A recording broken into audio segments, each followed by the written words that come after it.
What's up, everybody, and welcome back to another episode of Lockdown 23 and 1.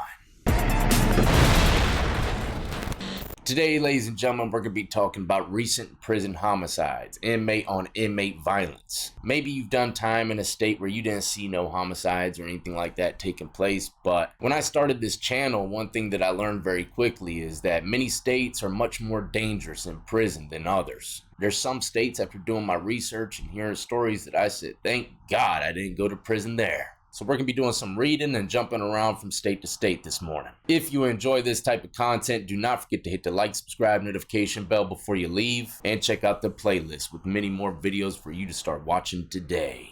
First up, we're traveling to New Jersey. A very suspicious death to me has just happened within their prison system. The latest inmate to die in New Jersey was Martin Sanchez, 41, who was found unresponsive and injured in his cell in Bayside State Prison in Leesburg on November 21st. Quinn referred questions about Sanchez's death to Webb McRae, who said that the case remains under investigation. Criminal charges have not yet been filed. Sanchez, who had been in custody for an Essex County theft case since July 2021, was scheduled to be released the day after he was killed. That is treacherous to know they killed you right when you're at the gate.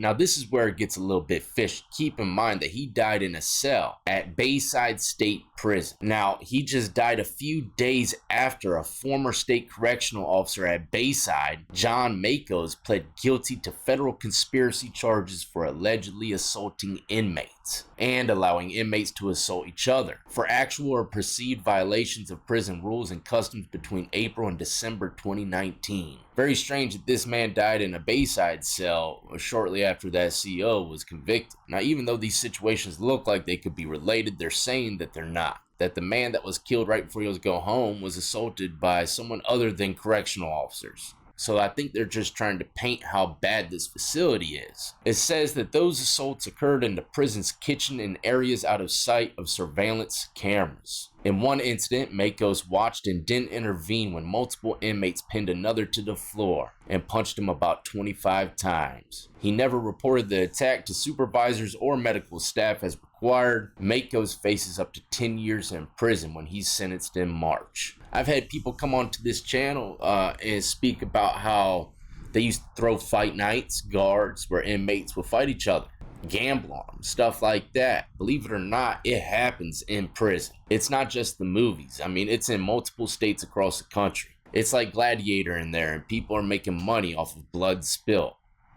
It's a blood sport. I try every day to get my biceps like Jean-Claude. Love Bloodsport. Great movie. It says prison workers were not involved in Sanchez's assault. See how they had to clarify that? Because the article kind of leads it into, maybe they're related. They could be, though. Whatever happens in prison, you're never really going to get the full scope of it unless you're actually in it.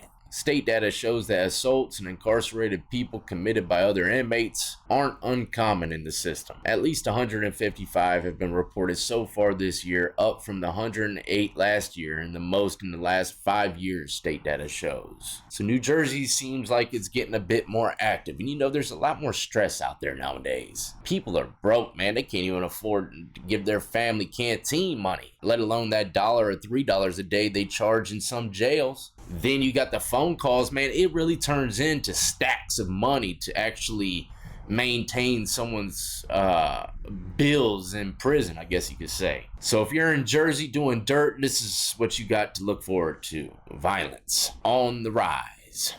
Now, whenever I do recent prison homicides, you can always count on 2 states popping up. Alabama, which we're going to get to in a second, and California, where we're jumping into now. A Redwood City man found dead in his cell at North Kern State Prison last week, likely to have been killed by his own cellmate. Torres, 45, was found unresponsive on Wednesday, February 8th around 9:08 p.m. Torres of Redwood City was imprisoned after being convicted on November 30th, 2022 to serve 2 years for possession of dirty pictures of minors.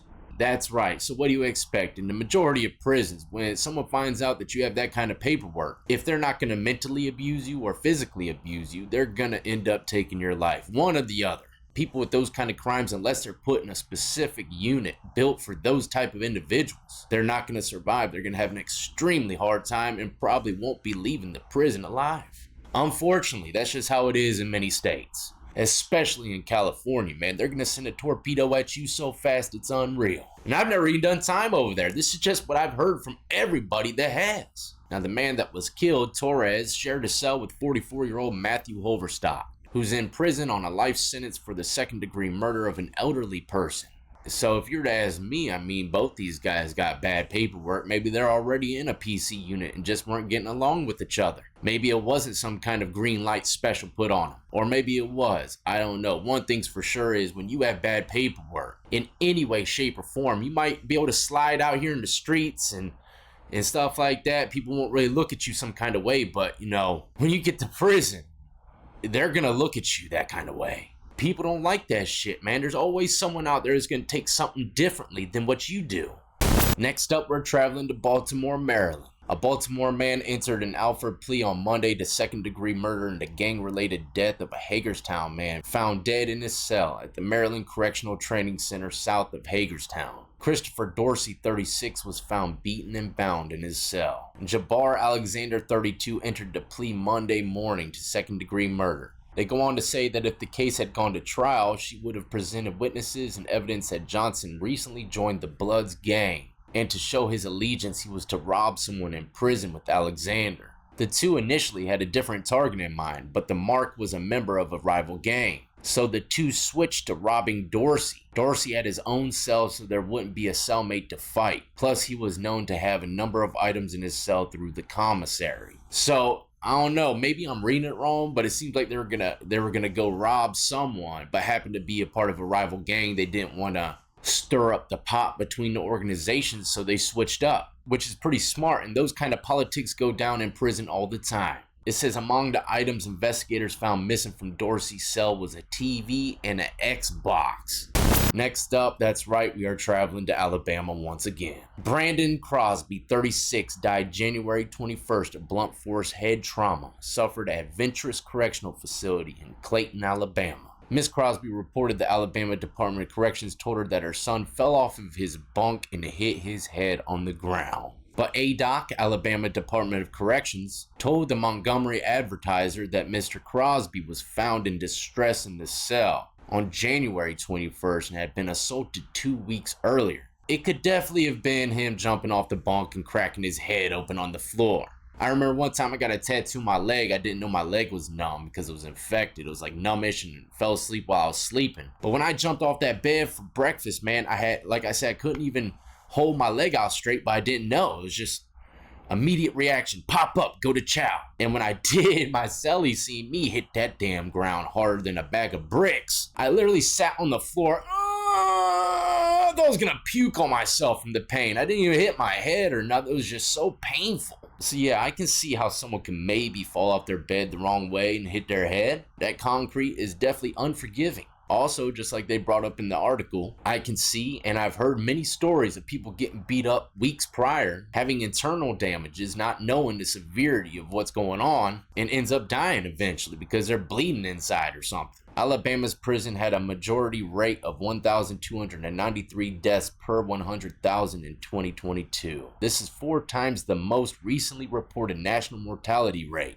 and more than twice the mortality rate in Alabama's prisons 3 years ago. Why is that so important? It's because even me, I was reporting on the prison system in Alabama 3 years ago and how treacherous it was. I even made a video that's almost got 1 million views. Top 10 most dangerous prisons in the country. Number 2, California. Number 1, Alabama. And it was hard to pick that, but for the simple fact that not only are they inmates killing other inmates, but they're taking cheeks like clockwork. From what I hear, at least in California, they don't stand for that too much, right? So that's why I had 3-4 years ago, Alabama is number 1 prison system, most dangerous. And that didn't help nothing, obviously. I mean, look, it's 3 times worse than it was back then. But hopefully you enjoyed another eye-opening experience. I could have jumped across a few other states, but I think y'all get the point. People are dying in prison, man, in very gruesome ways. And I can't even imagine being in some of these individuals' shoes knowing that that's going to be their last moments on earth on the floor in that prison cell. One of my biggest fears while locked up was losing family members while I was in prison, or me losing my life before I could go out there and show my family members more love. Scary, scary situations. Horrible things to think about. But it's reality. Stay the hell out of prison, man. Enjoy your freedom, even if you're piss broke. As always, until the next time, I salute to every last one of you been supporting me since the beginning, and everybody who's just now joining the lockdown compound. Y'all be easy, be safe, and stay free.